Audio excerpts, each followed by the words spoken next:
भस्त्रिका, कपालभाति आदि भी सामान्य गति, मध्यम गति, तीव्र गति है।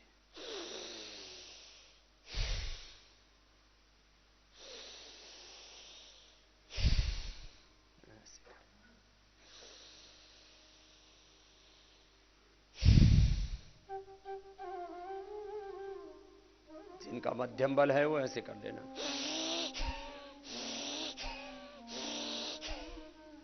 और जिनका तीव्र बल है वो ऐसे कर लेना।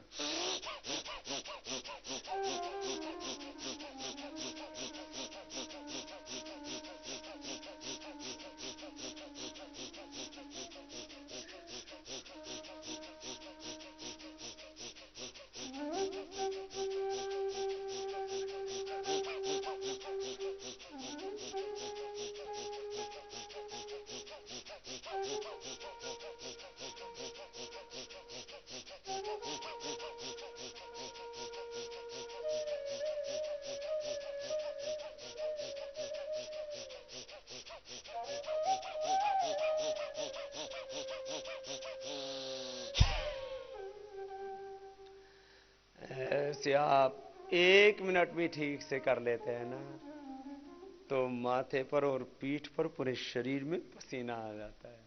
लेकिन जिनको उच्च रक्तचाप, हृदय रोग, हर्निया, कमर में दर्द, कमजोरी है, उनको नहीं करना तीव्रता पूर्वक।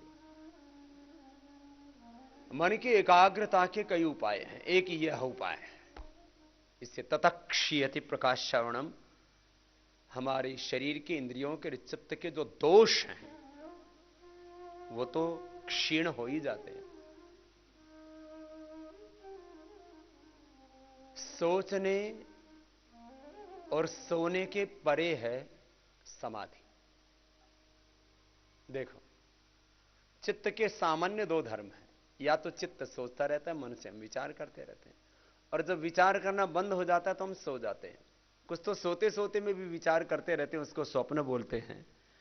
और किसी किसी को गाढ़ निद्रा, सुसुप्ति की अवस्था होती है, वो समाधि जैसी ही होती है, ऐसा कहा जाता है। मैंने मन पार चले जाते हैं, लेकिन वो समाधि नहीं होती। निद्रा से परे है समाधि। तो क्षिप्त, मूढ़, विक्षिप्त, एकाग्र, निरुद्ध। निरुद्ध अवस्था तो बहुत ऊंची है, एकाग्र अवस्था में तो आ जाए हम पहले। प्रमाण, विपर्य, विकल्प, निद्रा, स्मृति, इनसे परे है योग। तो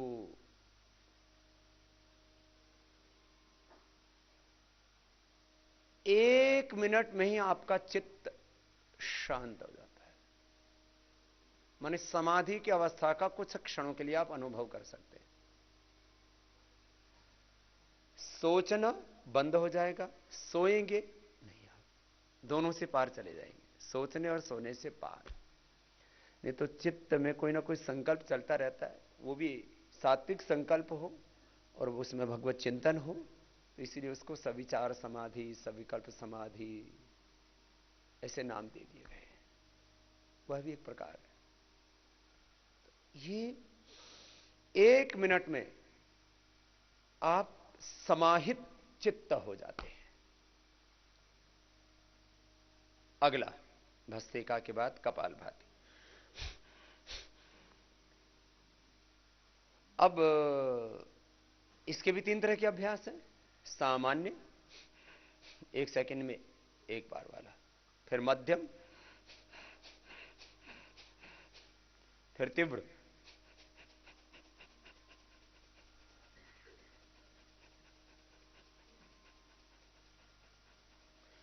व्याधि की दृष्टि से सामान्य अच्छा है, जिनको उच्च रक्तचाप, हृदय रोग आदि है।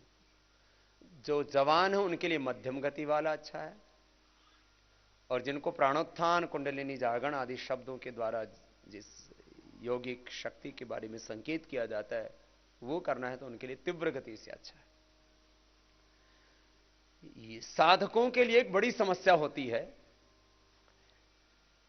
देखो, कुछ लोग कहते हैं इनको कुछ नहीं आता, बस ऐसे चुपचाप बैठ गए। चुपचाप बैठना बहुत बड़ा काम है, कोई बैठ के तो दिखाए। चुपचाप बैठना बहुत कठिन काम है दुनिया में, कोई बैठ के तो दिखाए। थोड़ी देर बैठते तो बैठे बैठे सारी दुनिया घूमती रहती। चुप चुप कहां बैठे हो तुम, मौन कहां बैठे हो। तो कोई आदमी जो मौन का उपहास उड़ाते हैं या कहते हैं कि ये तो चुपचाप बैठे हैं, ये तो चुप हो गए, ये तो मौन हो गए, ये तो अकर्मण्य हो गए, नहीं नहीं,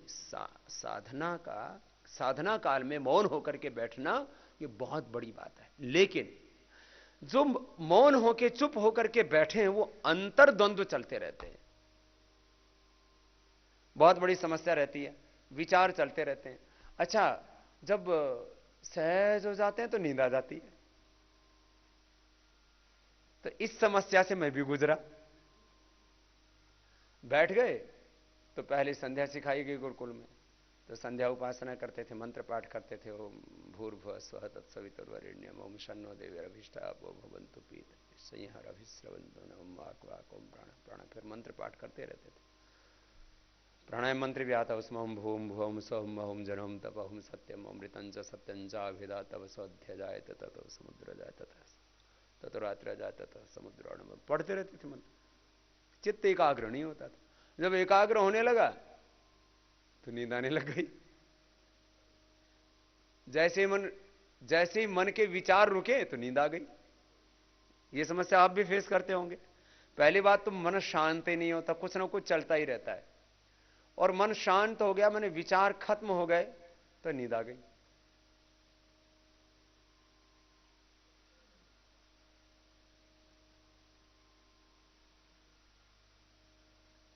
तो मैंने जो अनुभव किया वो आपको बता देता। तो मैंने एक दिन ये कार्य किया कि भाई चाहे ना तो सोचना है ना सोना है, इनसे पार जाना है, तो एक कोई उपाय होना चाहिए। तो मैंने ये उपाय अपनाया, आधा घंटा मैंने तीव्रता पूर्वक किया है। देखो ये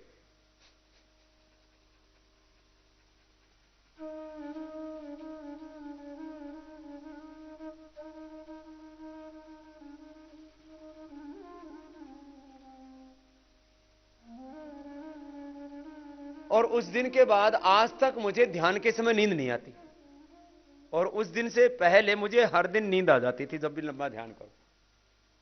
ये महाराज बहुत बड़ी समस्या है ध्यान की। माने चित्त दो ही चीजों को जानता है, सोचना, और सोचना खत्म हुआ तो सोना। और कुछ लोग उसी को समाधि समझ लेते हैं, ये भ्रांति दर्शन है। फिर योग में जो अंतराय बताए ना, व्याधिस्त्यान संसप प्रमाद आलस्य वृत्ति भ्रांति दर्शन अलब्ध भूमिकत्व अनवस्थित तत्वानि चित्त विक्षेपास्ते अंतराय, ये तो फिर नवधा तुष्टि कही है। तुष्टि में जीते रहते हैं कि मैं समाधि में रहता हूं। ये बड़ा अच्छा उपाय है। तो जिनको जैसी आवश्यकता हो वैसे कपालभाति का अभ्यास कर लेना, और धीरे धीरे आपका शरीर, आपकी इंद्रियां, आपका चित्त अपने आप सध जाएगा। यही तो साधना है। करते रहिए आप, ऐसे लगातार करो, इसके बड़े जबरदस्त लाभ। पंच प्राणों का, पंचकोशों का, पंच भौतिक स्थूल सूक्ष्म कारण शरीर का, पंच ज्ञानेन्द्रियों, पंच कर्मेंद्रियों का, अंतःकरण चतुष्टय का, अष्ट चक्रों नवद्वारों का शोधन, 72 करोड़ 72 लाख 10,201 नाड़ियों का शोधन, शुद्धि। जो शुद्ध हो गया वो बुद्ध हो गया। फिर तो अपने स्वरूप में, अपनी निजता में, अपने भीतर की दिव्यता में, जहां सब प्रकार की पूर्णता है, अपने में प्रतिष्ठित हो गए। मैं कह रहा था ना, हम बाहर ढूंढते हैं गर्मी, गर्मी अंदर है। बाहर ढूंढते हैं हम शक्ति, अंदर है। बाहर ढूंढते हैं हम समाधान, वो अंदर है भाई। बाहर ढूंढते हैं ज्ञान, बाहर से होता है ज्ञान, बाहर से मिलती है शक्ति, बाहर से मिलती है गर्मी, बाहर से मिलता है सुख। ये सत्य है, लेकिन वो क्षणिक है, आंशिक है, वो अल्प है। यो वही भूमा तत्सुखम नाल्प सुखम अस्ति। अल्प में, क्षणिक में, आंशिक में हम संतुष्ट नहीं है, हमें पूर्णता चाहिए, और वो मिलती है भीतर से। इसलिए योग का, आयुर्वेद का, प्राकृतिक चिकित्सा का, वैदिक ऋषि देव संस्कृति का मूल सिद्धांत है आत्मा वारे द्रष्टव्य श्रोतव्य मंतव्य। सब कुछ अपने भीतर, अपने आत्मा में, अपने स्वरूप में, अपने स्वरूप में, अपनी निजता में, अपने भीतर की दिव्यता में, अपने भीतर की पूर्णता में। तो ये बहुत बड़ा दर्शन है, आरोग्य की दृष्टि से, आध्यात्मिक दृष्टि से, उत्पादकता बढ़ाने की दृष्टि से। प्रोडक्टिविटी बढ़ेगी, क्रिएटिविटी, पॉजिटिविटी, डिग्निटी बढ़ेगी आपकी, व्याधि मिटेंगी, समाधि लगेगी, समाधान मिलेगा, और भीतर के देवत्व का जागरण होगा। जो असीम सामर्थ्य विविध प्रकार का भगवान ने हमें दिया हुआ है, वो पूरा जागृत हो जाता है।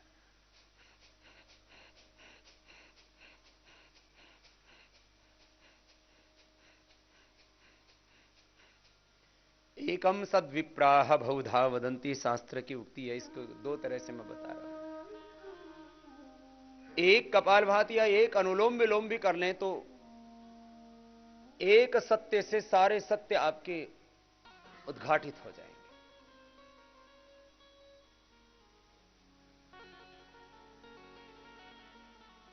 एक योग के अभ्यास, योग में एक कपालभाति, एक अनुलोम विलोम का अभ्यास,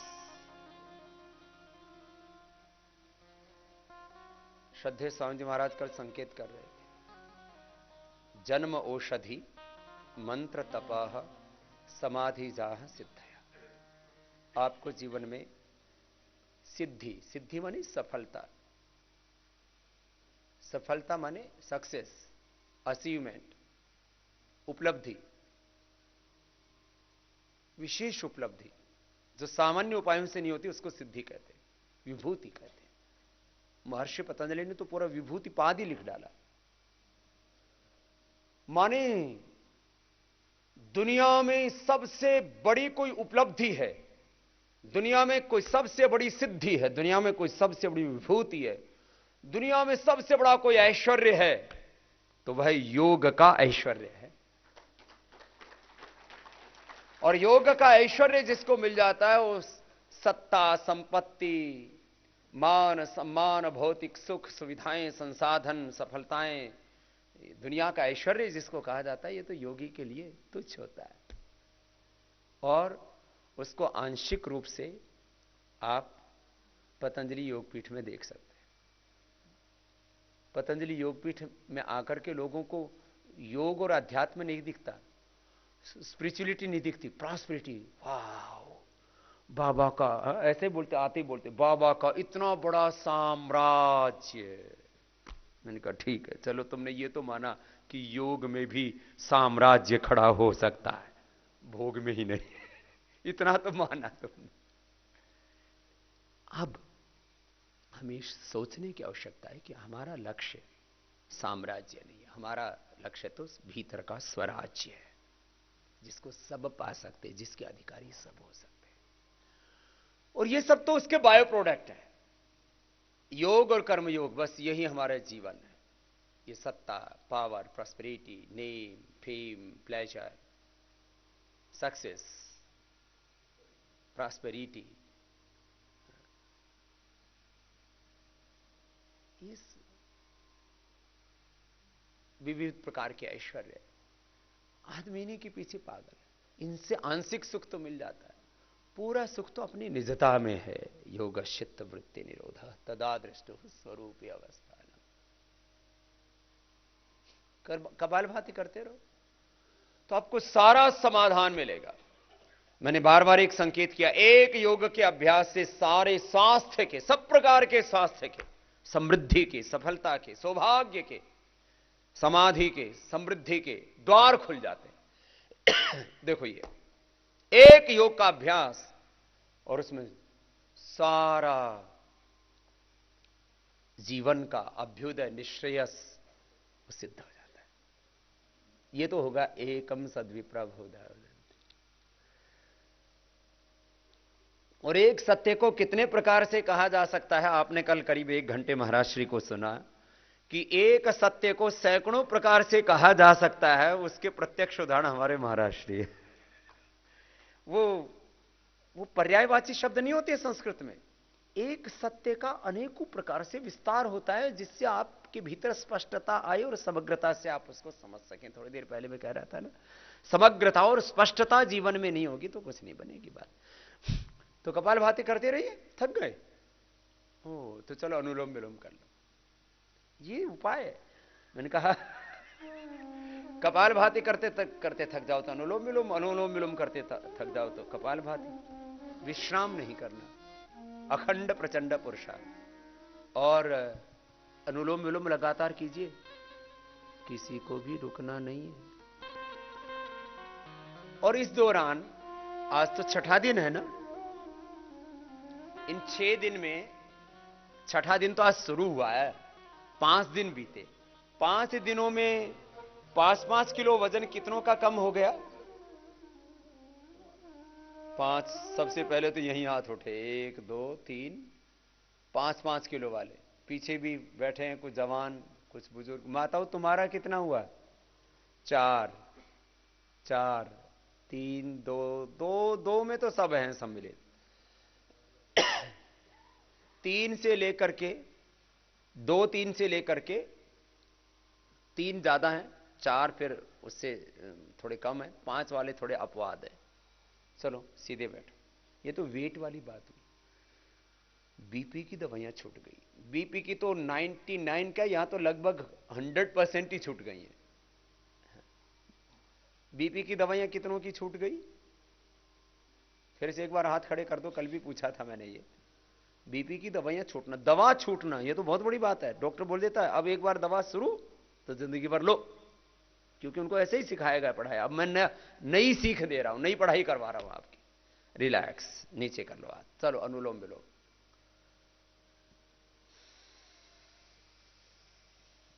बीपी की दवाई बंद, शुगर की दवाई, इंसुलिन बंद, थायराइड की दवाई बंद, डिप्रेशन की दवाई बंद, पेन किलर्स बंद हो गए, गैस एसिडिटी की दवाइयां बंद।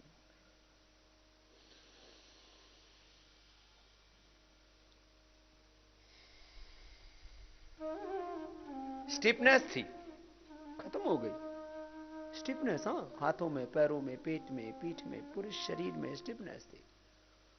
अब शरीर हल्का होने लग गया। अब चित्त प्रसन्न रहने लग गया।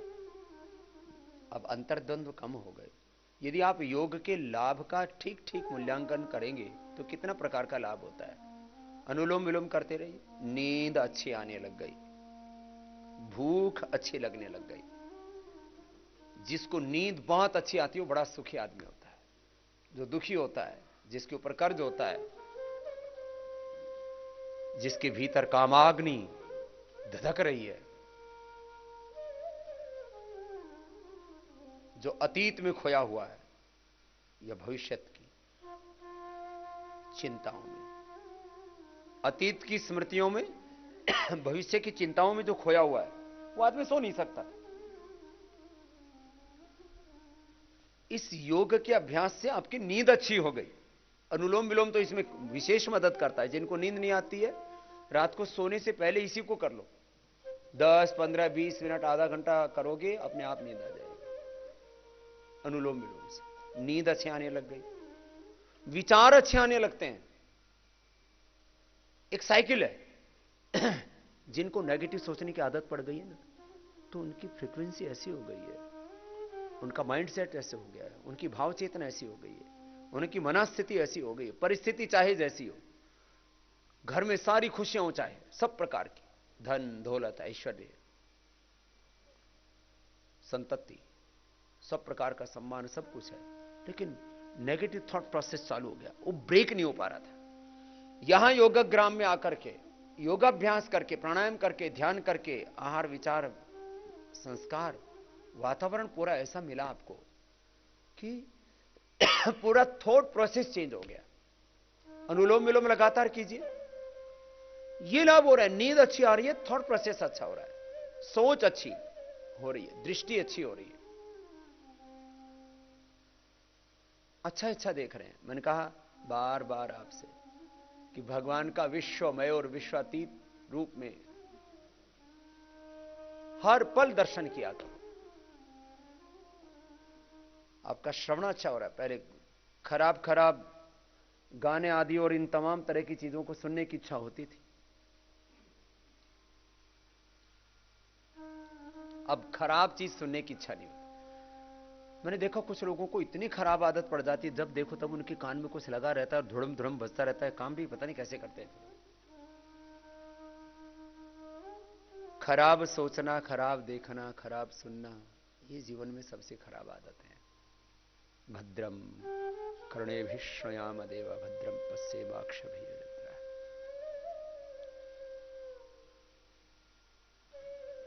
आलस्य मिट गया, प्रमादो मृत्यु हुआ, प्रमादो मृत्यु।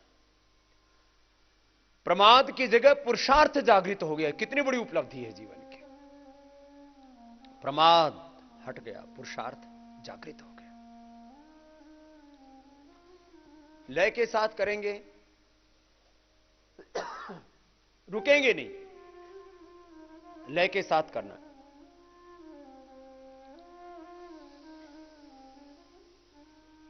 पांच मिनट 10 मिनट लगातार करो तो पता लगेगा कि अनुलोम विलोम से क्या लाभ होता है। Instant benefit. पहले कहते थे योग तो जन्म जन्मांतरों तक करो तब इसका फल मिलता है। अब इतना धीरज किसको है साहब। आज तो दुनिया है स्पीड, कंफर्ट, कन्वीनियंस की। ये आजकल के प्रबंधन में 3 शब्द बोले जाते हैं, स्पीड, कंफर्ट, कन्वीनियंस। तो देखो इसमें तुरंत लाभ होता है, करते ही स्ट्रेस खत्म। आपको अपने आप को डिटॉक्स करना है, डिस्ट्रेस करना है।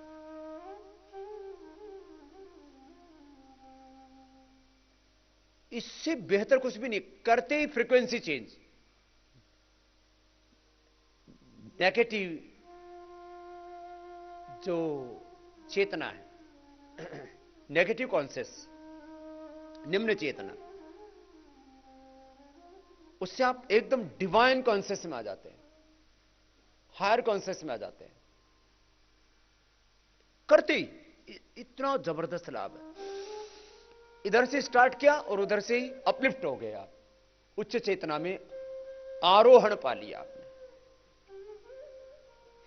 ये ऊर्ध्व उत्क्रमण, ऊर्ध्व आरोहण, अपलिफ्ट होना एक क्षण में। करते ही ब्लड प्रेशर की उल्टी गिनती शुरू, हार्ट डिजीज की, SLEMS, ऑटोमेन डिजीज की, कैंसर की, न्यूरो प्रॉब्लम्स की।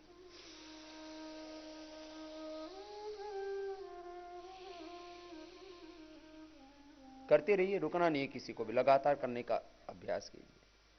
मैंने बार बार एक बात कही है, जीवन की सबसे बड़ी बाधा है गलत अभ्यास। और योगाभ्यास के भी 2 सबसे बड़े सूत्र हैं, अभ्यास और वैराग्य। अच्छे अभ्यास, अपने स्वरूप में जीने का अभ्यास, अपनी निजता में, अपनी दिव्यता में, अपने भीतर की पूर्णता में। और वैराग्य, राग, आसक्ति,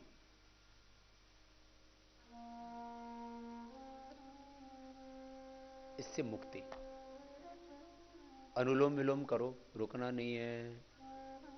अनुलोम विलोम 5 minute, 10 minute, kapalbhati 5 minute, 10 minute, फिर धीरे धीरे 15 मिनट करने का अभ्यास करना। सत दीर्घ कान निरंतर सत्कारा सविता। अभ्यास, बुरे अभ्यास इच्छा होने पर भी मत करो। देर से उठने का अभ्यास, व्यायाम न करना, योगाभ्यास न करना, दिनचर्या ठीक से न करना, ज्यादा खाने का अभ्यास, उल्टा पुल्टा खाने का अभ्यास, व्यसनों का अभ्यास, वाणी व्यवहार के स्तर पर गलत करने का अभ्यास। अभ्यासों की बड़ी महिमा है। पूरा जीवन ही अभ्यास। बुरे अभ्यास इच्छा होने पर भी मत करो, और अच्छे अभ्यास, योगाभ्यास, भोगाभ्यास इच्छा होने पर भी मत करो, योगाभ्यास इच्छा न होने पर भी करो। यह अभ्यासों को बदलने का सबसे बड़ा उपाय है। अनुलोम विलोम करते रहिए, ऐसे कपालभाति करते रहिए। दोनों में से एक चलते रहना चाहिए, तो कपालभाति,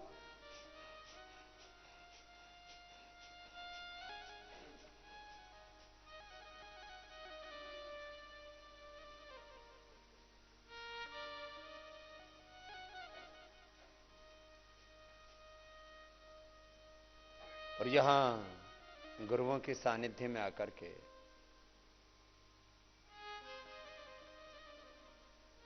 इस पावन तीर्थ हरिद्वार में आकर के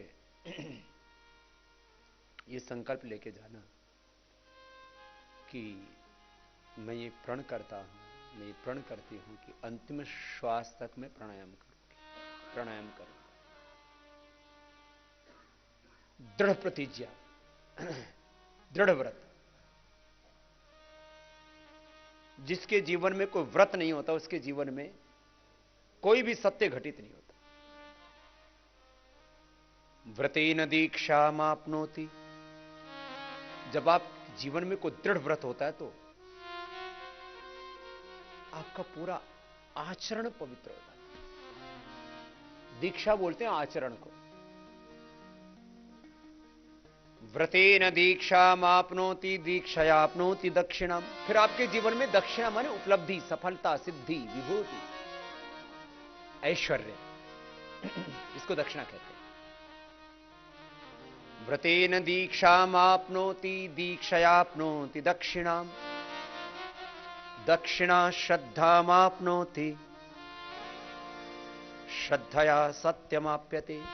सत्य की अनुभूति, उपलब्धि का उपाय है व्रत, संकल्प, प्रण, प्रतिज्ञा।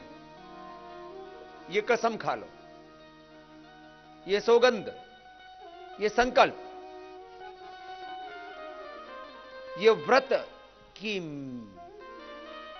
मैं योग को किसी भी कीमत पर नहीं छोड़ूंगा। बस मुझे योगी होना ही होना है।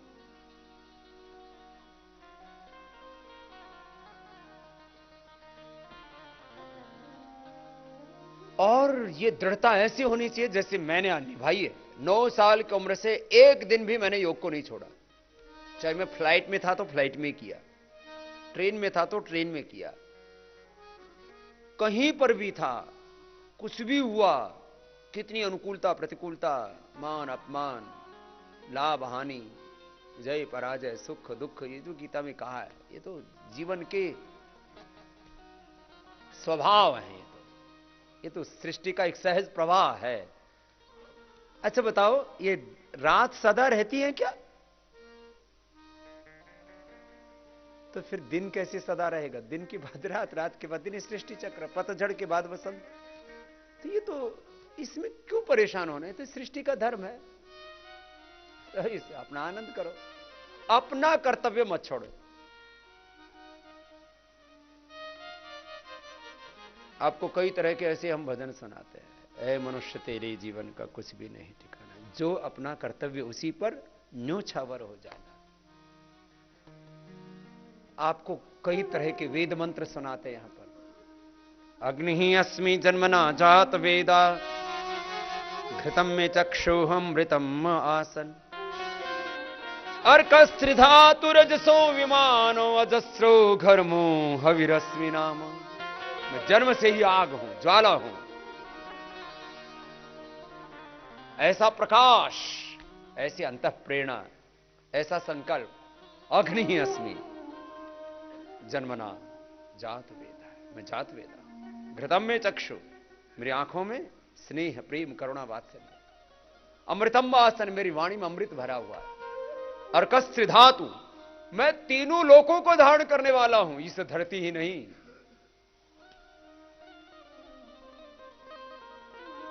अर्कस्त्र धातु रजसो विमान।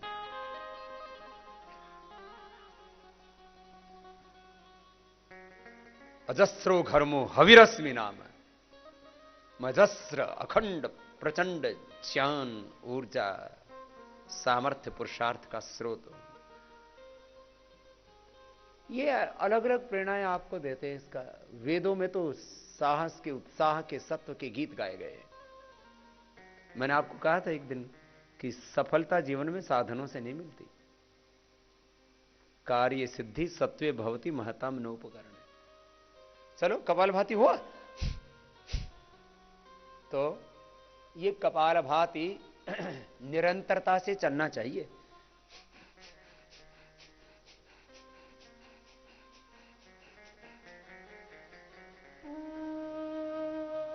और निरंतरता से करके कुछ भाई बहनों ने तो 2-2 घंटे लगातार किया है और 3 महीने में ही रूपांतरित कर लिया। जिन्होंने 2-2 घंटे लगातार किया कपालभाति, कौन थे वो? कि फिर वो जो है पूरा फाइब्रोड्स, यूट्रस के फाइब्रोस, ओवरी के सिस्ट और ये ब्रेस्ट के सिस्ट सब गायब कर लिए। बहनें थी, 2-2 घंटा लगातार किया, पूरा शरीर शुद्ध कर लिया। अब एक भाई ने 3 दिन में पैरालिसिस ठीक कर लिया। मैंने कहा कैसे किया? बोले सुबह से शाम तक। कल ही बता रहे थे गुजरात वाले भाई कि सुबह से शाम तक अनुलोम विलोम ही करता रहा हॉस्पिटल में और कुछ किया ही नहीं। कि बाबा कहते हैं कि अनुलोम विलोम करने से 7 दिन में पैरालिसिस ठीक हो जाता है। उसने तो मुझे ही फेल कर दिया, 3 दिन में ठीक कर लिया। 3 दिन में पैरालिसिस ठीक कर लिया।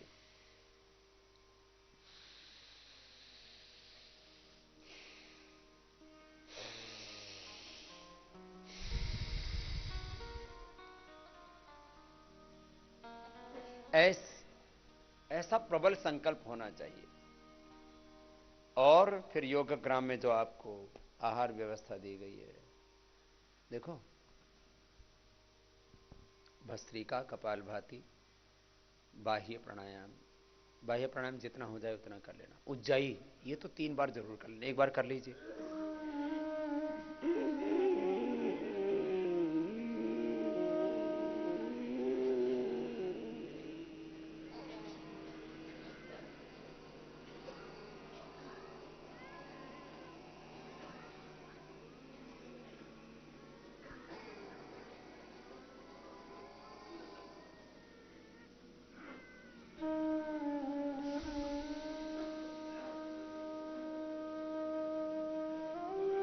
शुरू में गले में थोड़ी खरखर होगी। ये गले के लिए बहुत जरूरी है और गला का स्वस्थ होना कई दृष्टि से बहुत जरूरी है।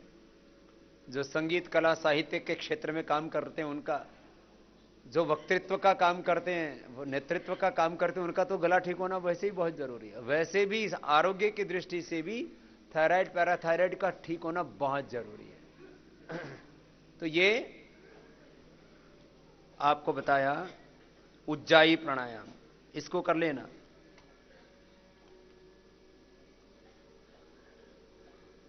उज्जाई 3 से 5 बार रोज कर लिया करें।